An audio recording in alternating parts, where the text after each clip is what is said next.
Measurement and attribution aren't new, but they've never been more in flux. In this episode, Yousef Kattan, founder and CEO of Truth Marketing, joins us to unpack the shifting ground beneath modern measurement. From the fading dominance of last click to the rise of modeling, AI-driven insights, and privacy-first strategies, Yousef explains why the industry is smarter than ever, yet still far from a single source of truth. He shares how agencies can educate clients, navigate regulation, reconcile platform discrepancies, and build internal measurement muscles that are future-ready. If measurement feels messy, this conversation's for you.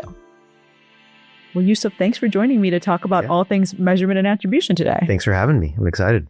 So as the founder and CEO of Truth Advertising, how big of a priority is solving for measurement and attribution? Oh, man, I think it's probably one of the biggest ones. You know, the space is evolving quick, where I feel like we could measure a ton of stuff.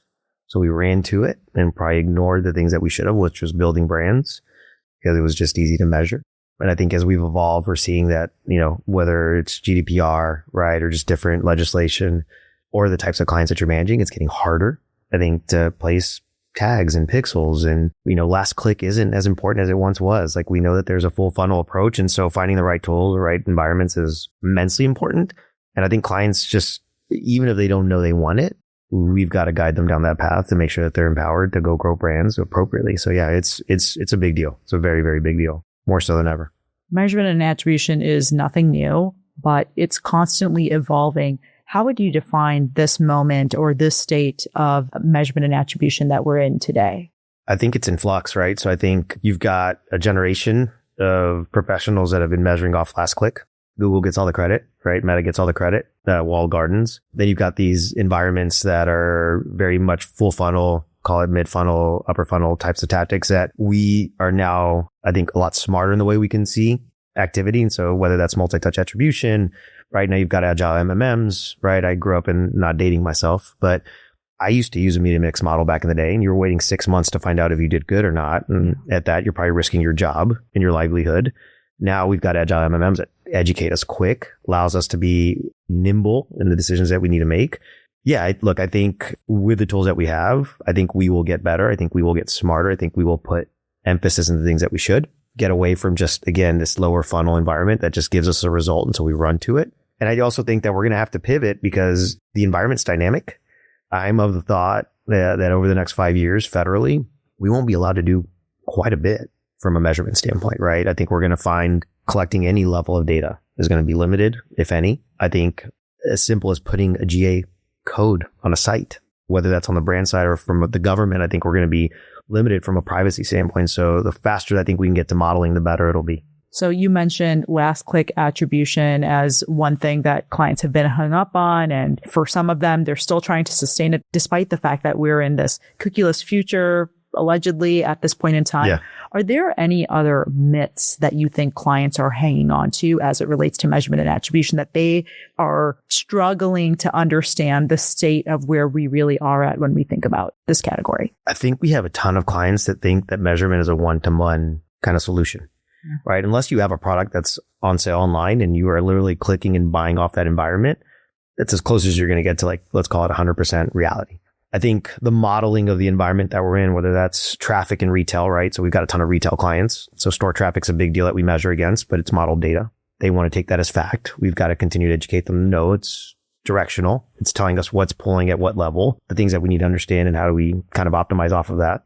And then helping them understand that last click, again, is something that makes us feel good because there is a direct correlation with specific types of categories or verticals, but that there's a lot that's happening before that user, right, or that consumer hits that last click.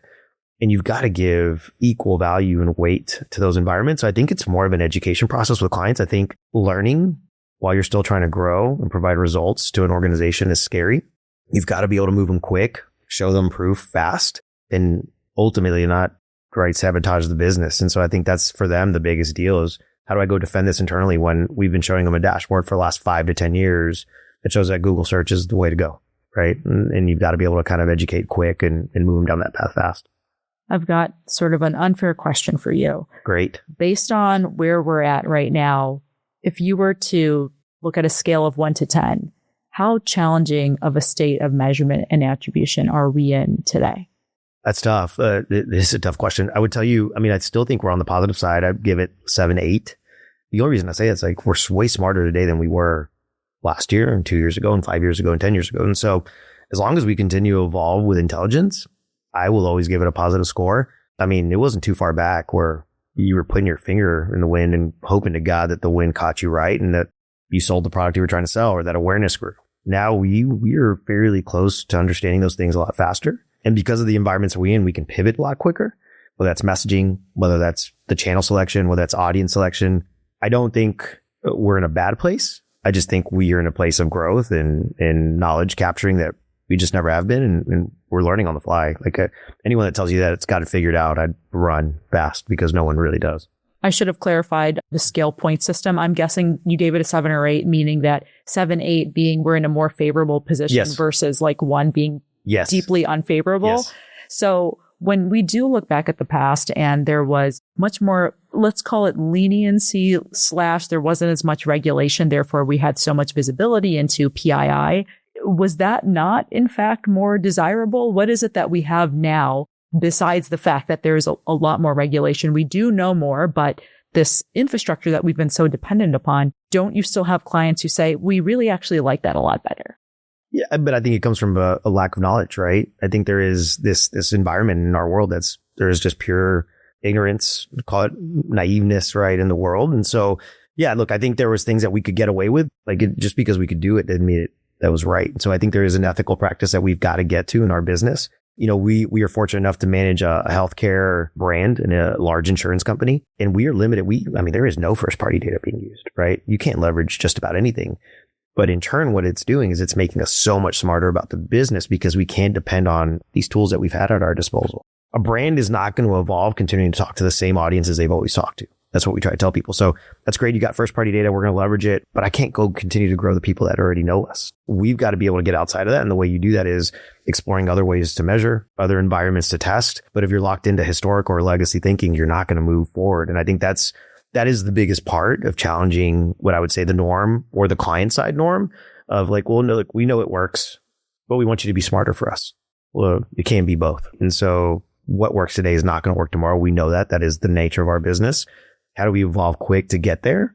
And you're going to have to take a little bit of risk, and you're going to have to open up your knowledge base to other environments, and whether that's attribution or measurement or just channel selection, like whatever it is. But it all does come from this environment of, I think, our tools and our resources and our knowledge today are 10 times greater than they were, I'm telling you, like a year ago. The discussions we're having today are much richer. And the people that want to go back to it, I think I'd be scared. Don't rest on what you know. I think you've got to evolve.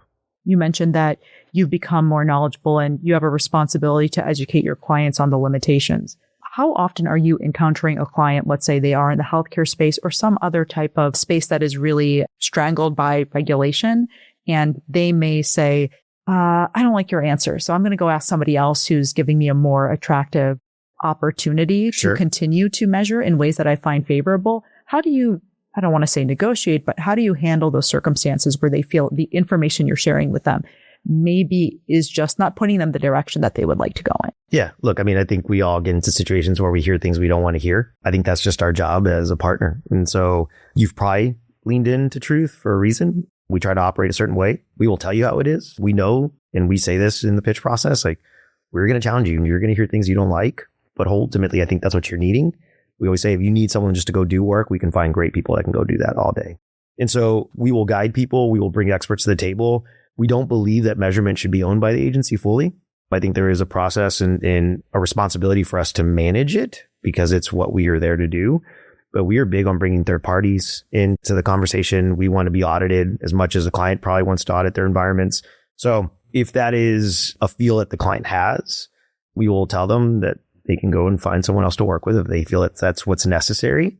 But we were not going to steer you down a path just because you think that's where we need to go. So we ultimately are responsible to the brand and to the expectations of which we were hired against. To the other side of that question, how have client expectations shifted in the direction of really having a more realistic understanding of privacy and platform restrictions? I think it's been positive, right? It's frustrating. I think we go back to like we were able to do a ton of things that we can't do now. But I think clients are are leaning in. I think they are, from a forward facing standpoint, wanting to learn and understand what they can do and what they can't do. And we're finding ourselves having to talk a lot more with legal, right? We've got a ton of financial services and fintech type clients too, where before you'd go and put together a recommendation. Well, now we're talking governance and compliance, and we're talking about things that maybe even a year ago we weren't.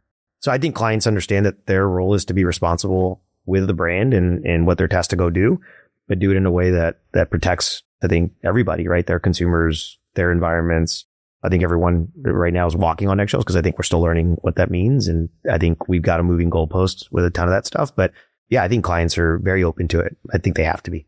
I always like to ask people who run agencies about the legal side of things. Like you said, you've learned a lot more about the legal side, but at the end of the day, I believe that you're not Yousef Kattan, JD. You're not Yousef Kattan at law, but sometimes it feels like people are coming to the table and asking you questions that go beyond the scope of what you or your team would naturally be knowledgeable about.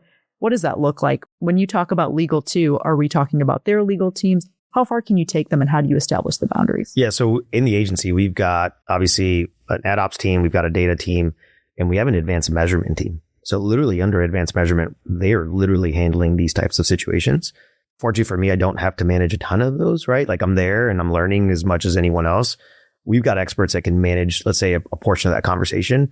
I think when it starts to get into legalities and the types of compliance, which evolve, by the way, by vertical and brand, then we pull in our experts. And so we've got a group that we leverage, a law firm that is specifically knowledgeable in this space, that we bring to the table and say, hey, this is a situation we're in. And yeah, we've got to be careful. We can't go and try to solve things that we don't fully understand.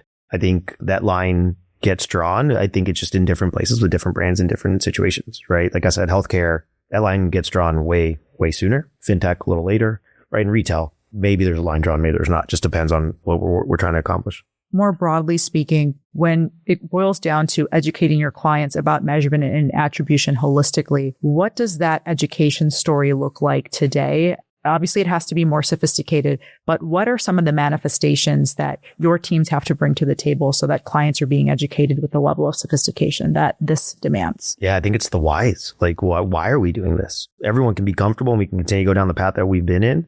And for the most part, I don't think anyone will necessarily raise their hands and throw a fit. I think people would be like, okay, numbers are great. As long as numbers are great, measurement's great. It's when numbers are bad and we tend to question everything.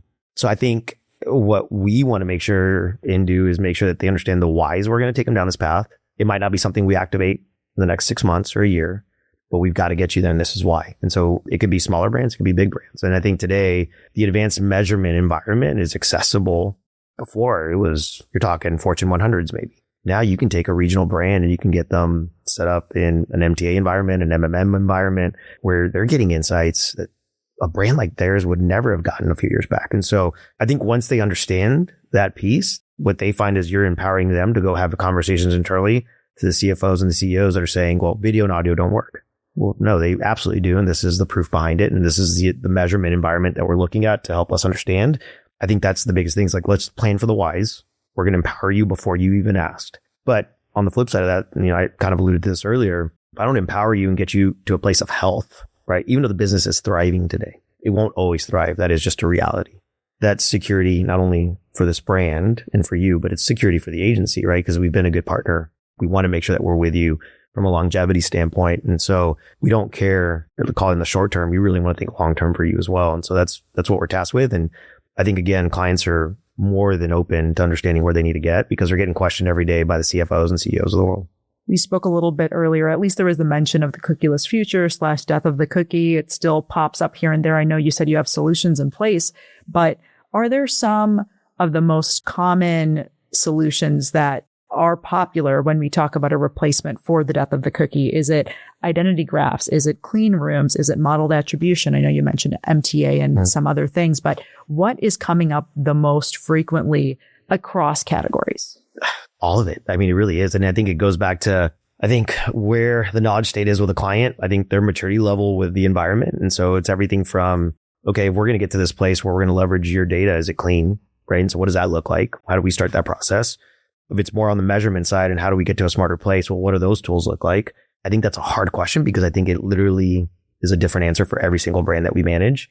It's funny. I sat on a stage 3 years ago called Digital Fight Club in Dallas, and I fought this whole story about a cookieless future and how it was going away 2 months from that point. I mean, we're still managing them. And I don't even know if the vendor, and I'm talking big vendors, know how to get away from it fully because of the repercussions that might come from an investment standpoint, from a knowledge standpoint. So that's a tough one. It's a tough one because I think it varies based on brand and need at that point. I've got another multi-touch attribution question for you. Do you think that MTA models are still viable in 2025, or is the industry very much moving towards this new hybrid approach towards MMM? I think they are. I don't think that should be your only, call it, measurement environment. I think, what we talk about internally a ton is MTA is great. It is very media focused, right? So you can't go and put in macroeconomic, call it, factors that are very important to the environment.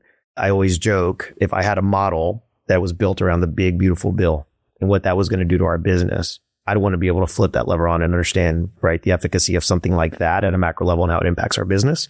MTA can't do that. And so I think that's the beauty with these agile MMMs that are coming out, right? So you got the Lift Labs of the world, the Arimas that are producing a real-time tool that allows you to model in different factors. Now you're operating what I always say is like an environment where you're playing chess and not checkers, and you can really think big. So MTA today, absolutely, I think is still a very viable tool or a way to go measure, but it kind of goes back to the same thing, right? You're dealing with a global pixel. 4 to 5 years, I don't think MTA will be, could be sooner. So yeah, I think that the closer that we can get to a model that supports the business and the knowledge behind it, the better. It's got to be a model that everyone's bought in on, that can vary and that can be optimized. But I think it is valid today. I don't know if it will be tomorrow. Yeah. Right. But yeah. We'll keep our eyes open for that. It is inevitable that if I'm going to talk to you about measurement and attribution, that I'm going to have to bring up AI. I think maybe it's poked into this conversation a few times. What do you see AI most likely reshaping in measurement? Is it going to be creative performance, insights, cross-channel attribution, predictive modeling, one of them, all of them? It's probably all of them. I think just the ability to react quicker. I think you said something right now on messaging, the ability to go and learn what's working and at what level, and then adjusting to it quickly has been difficult, right? So I might come back and say, hey, this type of spec and this type of message is really pulling. How do I go get more assets that mirror this? Well, then you've got a creative agency scrambling to go build. You've got clients that are trying to get approvals in place. Like, it is not as seamless as it should be. And I think that's just reality. I think having tools in place, right, that are driven by AI, I think will allow us to optimize quick, react quick, right, get to market quick. And I think we'll be able to really kind of follow the conversation of the consumer, where today we are leading and then following behind them. I think now we'll be able to react quick to what we're seeing them lean in on, optimize. And I think, again, I think just because of accessibility and efficiency to react, the level of insight and data that we'll get back, right, in those environments are going to be key. We're already doing it. I've seen the data team just drop GA code right inside a model, and it kicks back all the insights that we need to learn that would have taken us maybe 2 days to really digest and understand. Now you're just moving quick. So I'm excited to see what happens with AI. We're investing a ton there. I think like everybody else in our space, we're building out our own tools, a little different from more a strategic standpoint. But yeah, I think it's going to be interesting to see how fast we can move. And I think it's on us to figure out, okay, now that we've got it, we've been complaining that we couldn't move quick because no one had the resources. Well, now we've got it. Now, how do we really move?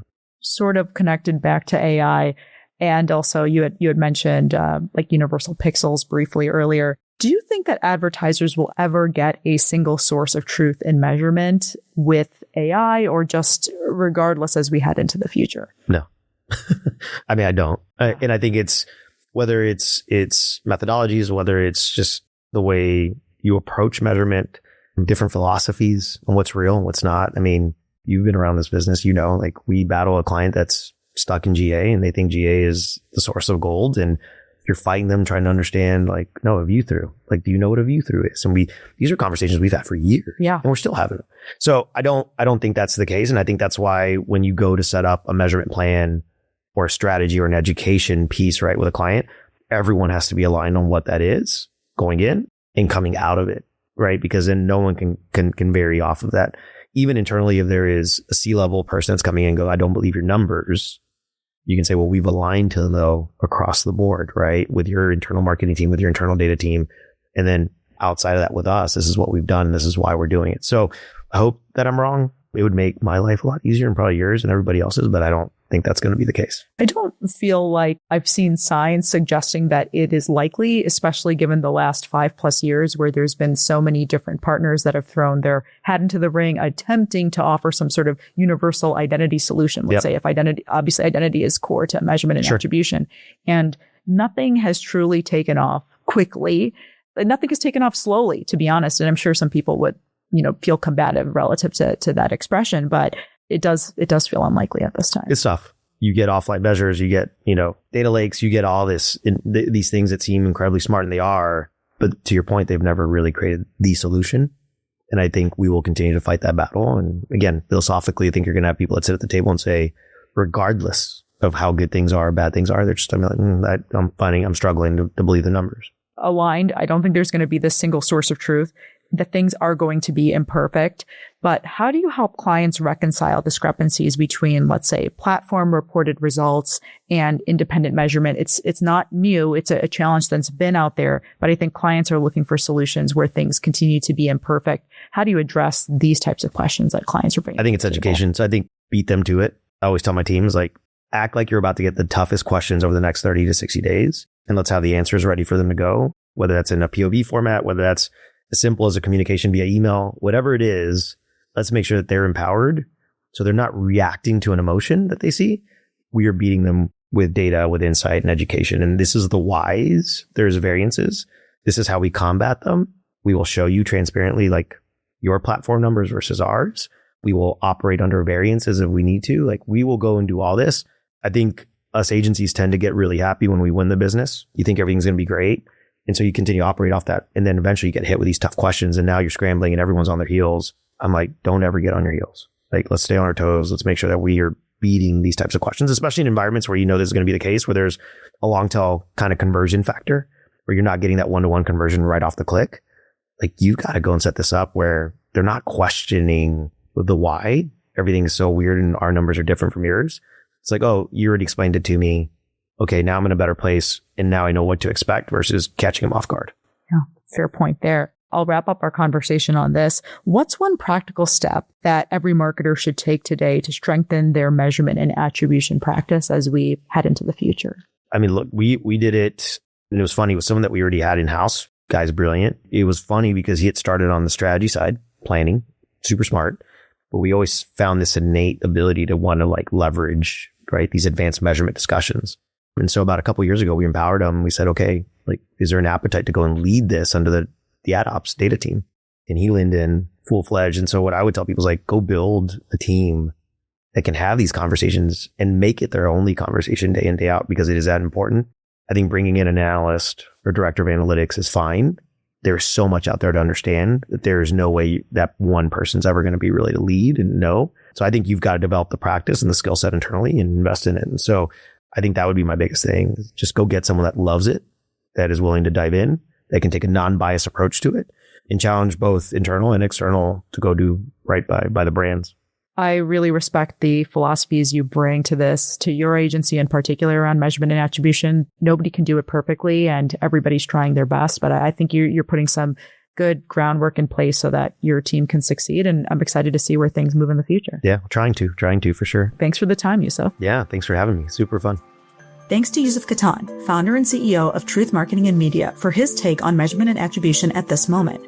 Measurement may never be perfect, but as Yousef makes clear, progress beats perfection. In a world of shifting regulations, evolving tools, and rising executive scrutiny, the advantage belongs to marketers willing to challenge legacy thinking, embrace smarter modeling, and invest in real measurement expertise. Like Yousef said, the future won't be handing us a single source of truth, but it will reward those prepared to adapt. If this episode sparked new thinking, share it with a colleague and keep the conversation going, and please give us a 5-star rating in the podcasting app of your choice. Thanks for listening. I'm Noor Naseer for Adtech Unfiltered.